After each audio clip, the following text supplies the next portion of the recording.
What if I told you that the great cathedrals of Europe were built by ghosts? Don't be so quick to laugh. Today, we're going to prove it using simple mathematics. Our investigation begins in Reims, France. Here stands one of the most incredible structures in the world, the Reims Cathedral. Its majesty staggers the imagination. Stone vaults soar towards the sky, and the facade is adorned with thousands of sculptures, each a masterpiece of art. It is a symphony in stone, frozen in time. The official story tells us that construction of this giant began in 1211, and even more astonishingly, we're told it was erected in just 80 years. Now, let's pause for a moment. Imagine a world without electricity, without trucks and cranes, without computers for architectural calculations. A world where the only power source was horses, and the primary tools were a hammer and chisel. In such conditions, could you build a masterpiece like this in just 80 years? Or even in 2 centuries? The very question seems absurd. We are asked to believe that the art of construction was perfected from the very beginning, while all other aspects of life remained primitive. But the mystery of Reims Cathedral is not an isolated case. It's merely the tip of the iceberg, the first thread in a web that leads to far stranger and more inconvenient patterns for historians. These colossal structures stand all over the world, like silent rebukes to our modern age. We, with our technological progress, supposedly 800 years ahead, look at them and cannot understand the most basic thing. How? How could people living in an era we call the Dark Ages achieve such mathematical precision and engineering perfection? Every stone is fitted with flawless accuracy. Every vault calculated to withstand immense pressure for centuries. This requires not just skill, but profound knowledge of geometry, physics, and material strength. Disciplines that, we are assured, were in their infancy at the time. We are told stories of primitive people writing with quills by candlelight, living in cold huts and fighting with swords. Yet somehow, in a parallel reality, they were erecting buildings whose complexity challenges even modern engineers. And they did all of this in record time, often faster than many modern skyscrapers are built today. Let's move beyond pure admiration and ask some simple practical questions. The construction of such a cathedral is first and foremost a matter of logistics. Millions of tons of stone had to be quarried somewhere. Where were these quarries? How were the stone blocks shaped with such precision without machines? But most importantly, how were they transported to the construction site?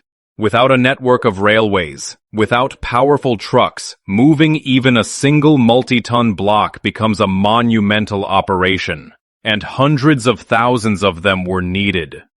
Historical chronicles are deafeningly silent on these details. There are no records of massive transport routes, of the thousands of workers who needed to be fed, clothed, and housed. History asks us to believe that a civilization lacking basic technologies could, out of nowhere, create logistical chains rivaling modern ones in complexity. This paradox is too great to ignore, and it repeats itself from cathedral to cathedral, from castle to castle, all across Europe. History simply throws dates at us, and we are expected to accept them on faith. But what if these dates are just an attempt to fit inexplicable artifacts into a convenient but fabricated timeline? What if the Reims Cathedral and similar structures are not products of their time, but the legacy of something much greater? This thought seems incredible at first, but the deeper we delve into the details, the more inconsistencies we find. The official version cracks under the weight of basic logic. The mystery of the cathedral is not just a question of construction technology. It is a question about the very nature of our history and what might have been hidden from us. And to get closer to the answer, we need to look at other strange patterns that accompany the history of these ancient buildings. There is one suspicious template that repeats so often it can no longer be considered a coincidence. This pattern involves fire and destruction, and it may be the key to understanding what really happened. And this key is hidden in one strange, obsessively recurring story: the story of fire. After analyzing the chronicles of hundreds of ancient buildings, we uncover a disturbing pattern. For nearly every great stone cathedral, there is a legend that it was built on the site of an older, humbler wooden church that was destroyed in a blaze. Reims Cathedral is no exception. We are told it was built on the ashes of its predecessor, which burned down just a year before the new construction began. This scenario repeats dozens, if not hundreds of times across Europe. Stone giants that can withstand the ages somehow constantly rise from the ashes. Isn't that a little too convenient? It feels like a pre-written template, a universal explanation inserted into any historical account to fill the gaping voids. Why would a stone building, capable of surviving for a millennium, need such a fiery backstory? This narrative device solves several problems for the official timeline. It explains why a massive construction project suddenly began on that spot, and it creates an illusion of continuity, linking an inexplicable masterpiece to an earlier, more primitive period. But from the standpoint of mathematical probability, such a number of random yet fateful fires, immediately followed by a construction boom, looks like an outright fabrication. But if the fire stories are just a facade, then who were the people we are told were the creators of these masterpieces? Official history names the architect of Reims Cathedral as Jean d'Orbais. But as soon as we try to learn more about this man, we hit a brick wall. Who was he? Where did he get his knowledge, which was clearly centuries ahead of his time? Where are his blueprints, his calculations, his architectural school, his students? None of it exists. His biography is a collection of vague assumptions and references to other projects, which only deepens the confusion. For example, he is credited with participating in the construction of buildings that were supposedly founded back in the 6th century. Then, 600 years later, he begins the construction of other churches. This creates the image not of a real person, but of a mythical character whose name was simply written into history to give authorship to an anonymous masterpiece. A logical question arises. Did he build it at all? Or did he simply find it, and his name, as a figure from a later and more understandable era, was attached to the ancient structure to somehow integrate it into the new timeline? Such phantom architects, whose existence is supported by virtually no real evidence other than the buildings themselves, are found throughout history. This is another crack in the foundation of the official version. So, a disturbing picture emerges. Buildings that are technologically inexplicable, suspiciously frequent stories of fires serving as their backstory, and enigmatic architects whose biographies do not stand up to scrutiny. All of this could be blamed on inaccurate chronicles or lost documents, if not for one thing. All these details are just circumstantial evidence. The real, crushing blow to the official story is not hidden in stone or ancient manuscripts. It's hidden in the numbers. In the very population data provided to us by historians and demographers themselves. There is one area where you cannot lie, one system that cannot be faked in the past, because it obeys strict laws. That is mathematics. Historians can invent any stories they want about fires and genius architects, but there's one thing you can't argue with: mathematics. And now, it will show us a truth that will leave you in shock. The time has come for the decisive experiment. We will set aside legends and assumptions and turn to the impartial language of numbers. Our method is simple and based on official, publicly available data. We will take population growth statistics from a period that is well documented, the last 200 to 250 years. Let's consider England, for example. Since the beginning of the 19th century, its population has grown from 9 million to over 65 million people. This is a colossal leap. We see similar dynamics in other countries. For instance, the population of Spain has increased by almost 20 million people in just the last 70 years. Now, using these growth rates, we will perform a reverse calculation, not into the future, but into the past. We will apply the very same mathematical model to see what the world's population should have been in those so-called Dark Ages. We will use their own numbers, their own mathematics, to check their own history. This simple arithmetic step leads to results that can only be described as a demographic bombshell. They completely shatter the familiar picture of the world that has been painted for us since school. Let's begin our countdown. Applying the recorded rate of population change, we see the numbers begin to shrink at a catastrophic rate.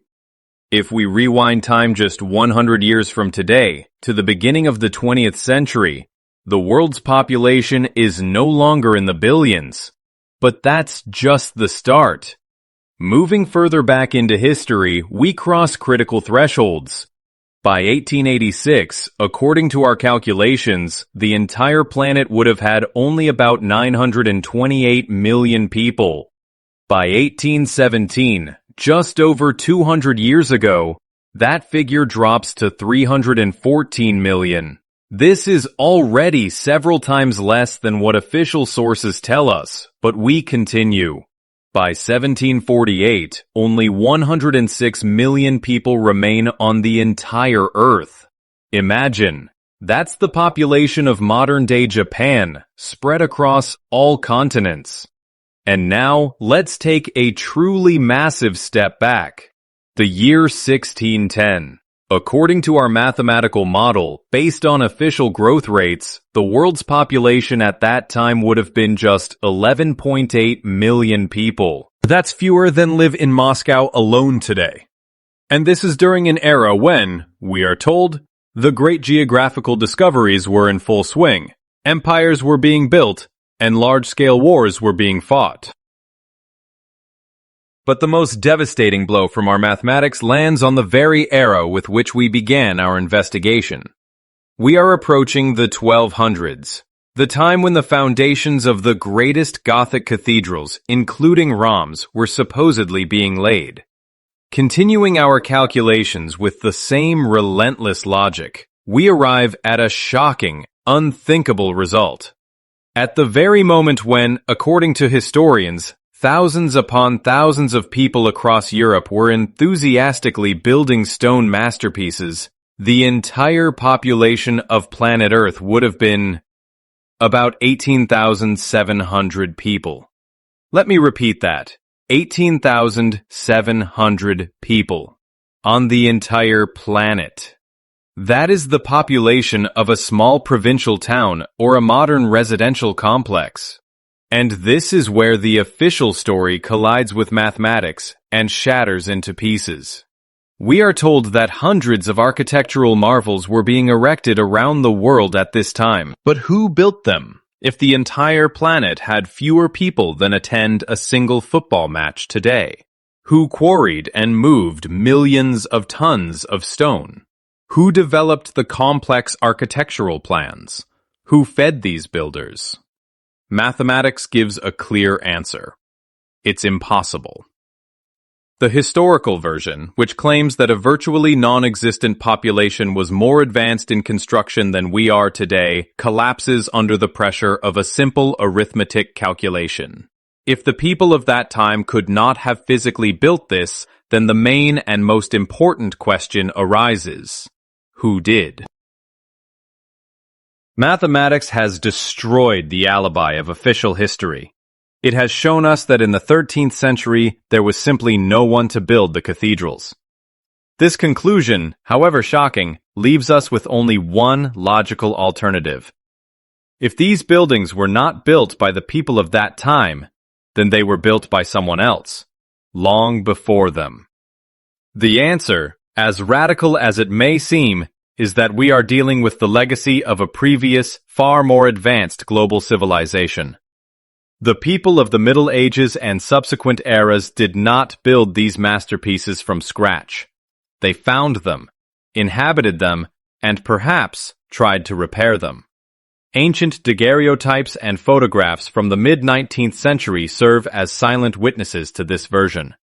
In these images, we see the very same medieval cathedrals and ancient temples, but they do not look like new constructions. On the contrary, they are already standing there, ancient, majestic, often half-buried in soil, which speaks of a past cataclysm. Surrounding them is the primitive life of the 19th century. People in simple clothes, horse-drawn carts.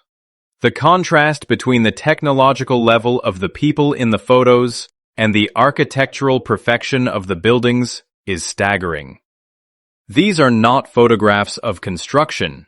They are photographs of people reclaiming ruins.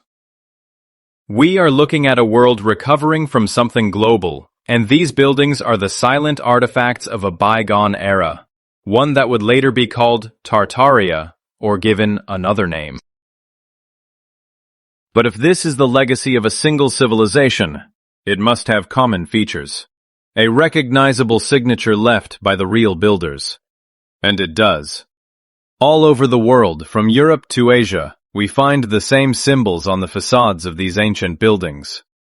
One of the most striking examples is the griffin, a mythical creature that official history scatters across different cultures. However, we see its depiction, rendered in a similar style, on buildings separated by thousands of miles. For example, on an old building in Athens, captured in a photograph from the 1860s. These are not random coincidences. This is an architectural language, a unified code that proves these structures had a single cultural source. These symbols are like a signature left by a civilization that was later erased from the history books. We are told stories of disparate, primitive peoples who supposedly arrived at similar architectural solutions independently, but the facts speak to the contrary. Of the existence of a single global culture that possessed technologies we still cannot fully replicate today. All these buildings are links in the same chain, parts of a vast global system that we are not meant to know about. Visual evidence and recurring symbols support our theory, but our most powerful and irrefutable tool is mathematics. It has already shown us that the population in the 1200s was effectively zero, making any large-scale construction impossible. This conclusion alone overturns everything we thought we knew about the past. But if the math is right, it pushes us toward an even more frightening and fundamental conclusion. It points to a point of origin in the recent past, a moment when there were almost no humans on the planet. The thought is both fascinating and terrifying. It means that our current civilization is a very young phenomenon, and all of history before a certain point is either a fabrication or a misinterpreted chronicle of the previous world, the world of the true builders. We are on the verge of a discovery that could change absolutely everything. Our calculation for the 13th century exposed the impossibility of the official version. It was the stone that started an avalanche. But why stop there? If the mathematical model is correct, it should work as we go further, taking us deeper and deeper into the past. We've seen what it was like 800 years ago, but what about 1400 years ago? What lies hidden there, in the depths of time where historians are afraid to look with a calculator in hand? Let's not be afraid. Let's take our mathematical experiment to its logical, however shocking, conclusion. Let's calculate what date this countdown will lead us to, and see what lies at that final point. The answer may be more incredible than any speculation. We have brought our mathematical experiment to a critical point, exposing the absurdity of the official history of the 13th century. But we will not stop. Now we will take the final step and gaze into the abyss that this calculation opens before us. Continuing our countdown with the same relentless rate of population decline, we race back through the centuries. After the mark of 1200 AD, where there were only 18,700 people on Earth, the numbers begin to melt away. The year 1000, 900, 800. With each step into the past, humanity becomes more and more ghostly, its presence on the planet approaching a statistical error. And then, we reach the threshold of the 600s AD. Mathematics, based on official demographic data, delivers its final, merciless verdict. In the year 600 AD, the population of the entire planet Earth would have been 3 people. This is not a metaphor or an exaggeration. It is the direct and inevitable result of a calculation based on the very numbers that historians themselves provide. We have reached the endpoint, a mathematical zero, beyond which there is nothing. This figure, 3 people on the planet, presents us with a fundamental choice, a fork in the road with 2 paths, each of which completely changes our understanding of the world. The first path is to take this calculation literally. This would mean that humanity as a species appeared sometime in the middle of the 7th century AD, that all of history before that moment, from ancient Rome and Greece to the Egyptian pyramids, is a fiction. This option is so absurd that it can be dismissed immediately, but that leaves us with only the second path. If the math doesn't lie, but its result is absurd, then the initial premise itself must be wrong. We have been assuming that human history is a continuous, smooth process of growth. But what if it's not? What if in the recent past there was a break in this timeline? This calculation means one thing. Very recently in our history, something colossal happened. A global event that almost completely wiped out the planet's population and erased the collective memory of the past. Our mathematical model breaks down because it is trying to look beyond the event horizon of this cataclysm, into the world that existed before it. This idea of a global cataclysm, of a great reset, is the one master key that fits every lock, opening all the doors we have been knocking on. If we assume that such an event occurred relatively recently, for example in the 18th century, around the symbolic date of 1776, then all the inexplicable paradoxes instantly fall into place. The incredible cathedrals and castles?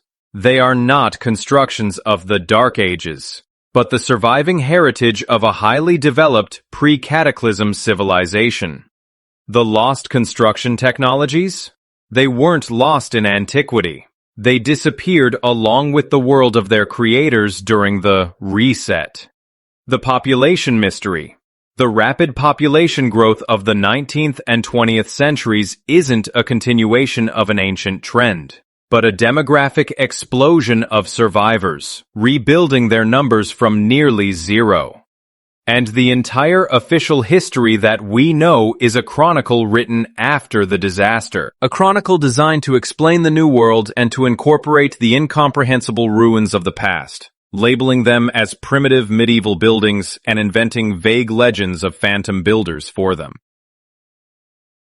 Therefore, all these cathedrals, castles, and palaces are not the legacy of primitive medieval people. They are the silent witnesses of a world that came before us, a world that was hidden from us. They stand as irrefutable evidence that our civilization is not the first on this planet, and that our history is much shorter and more tragic than we have been led to believe. The numbers and facts are right in front of you. They were always here, just waiting for us to pay attention. This investigation is just beginning. If you want to learn more about what else our history is hiding, subscribe to the channel. It's only going to get more interesting.